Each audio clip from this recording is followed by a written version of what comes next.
이틀간 이진숙 방통위원장 네. 후보자에 대한 인사청문회가 진행이 되는데요. 근데 이분 과거에 했던 활동들을 보면 정말 기가 막힌 수준이던데 이런 분 어때요? 괜찮을까요? 방통위원장 하셔도? 저는 이번에 이제 인사청문회를 앞두고 각종 언론 보도가 정말 숱하게 많이 쏟아졌는데 네. 그 중에서 가장 이제 충격적이었던 거는 그 한 강연에서 문화 권력도 좌파 쪽으로 돼 있죠. 이렇게 얘기하면서 기가 막힌다고 하면 열거한 영화들 이름이에요. 예를 들면은 뭐 그 형사가 재벌가를 수사했던 뭐 베테랑이라든가 아니면 친일파 암살 작전을 다룬 뭐 암살이란 영화 그리고 5.18 민주화 운동을 소재로 했던 그 택시 운전사 있잖아요. 네. 이런 영화가 다 좌파.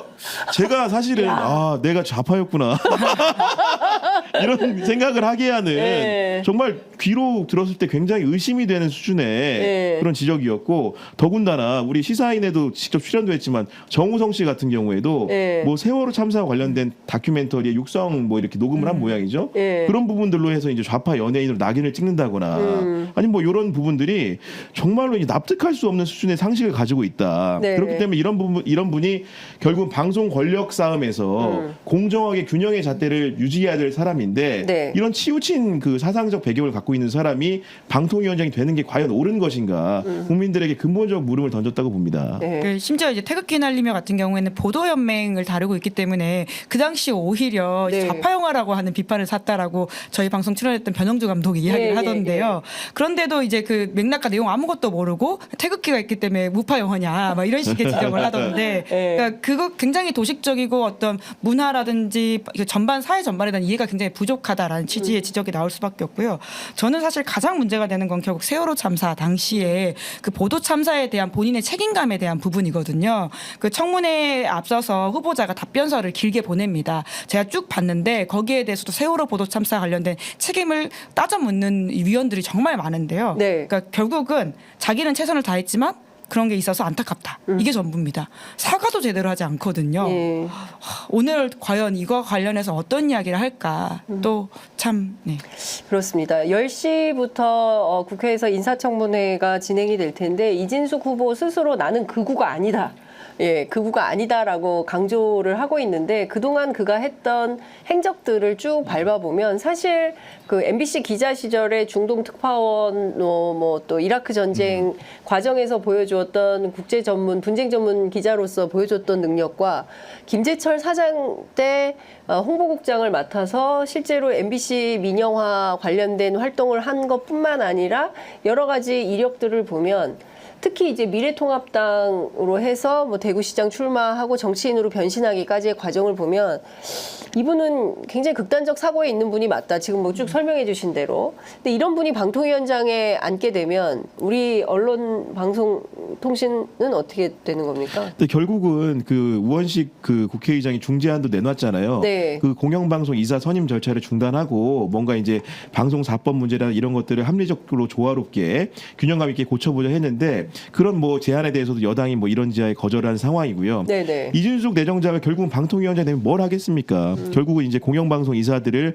바꾸는 과정을 통해서 MBC 네. 같은 경우에 대주주인 방송문화진흥회 이사를 교체함으로써 사장을 구미에 맞추는 사람으로 정권의 입맛에 맞는 사람으로 바꿀 가능성이 상당히 큰 거 아닙니까? 네. 그렇게 되면 방송이라는 게 또 한 번 MBC라는 구성원들은 또 한 번 이제 여러 가지 폭압적인 상황을 겪게 되는 것이고 결론적으로 그 피해는 시청자들이 고스란히 입게 될 것이다 이렇게 생각합니다. 제가 오늘 아침에 저는 아침에 출근길에 라디오를 이렇게 막 돌려서 듣거든요. 여기저기 막 돌려서 듣는데 그냥 뭐 민주당 얘기나 이런 거 별로 없어요. 진보 이제 별로 다루지 않습니다. 그러니까 전반적으로 보수화돼 있어요. 그나마 방송이? 네. 방송이 굉장히 보수화돼 있고 그나마 뭐 특히 오늘 한동훈 후보가 이제 그 대표에 당선돼서 더 그럴 수도 있겠지만 전반적으로 다루는 의제 자체가 대단히 보수적인 상황입니다. 그나마 뭐 저희 같은 유튜브 프로그램을 통해서 진보 언론들이 그나마 우리 사회의 어떤 개혁과 진보를 위해서 뭐라도 좀 해보려고 하는 노력이 있는 것인데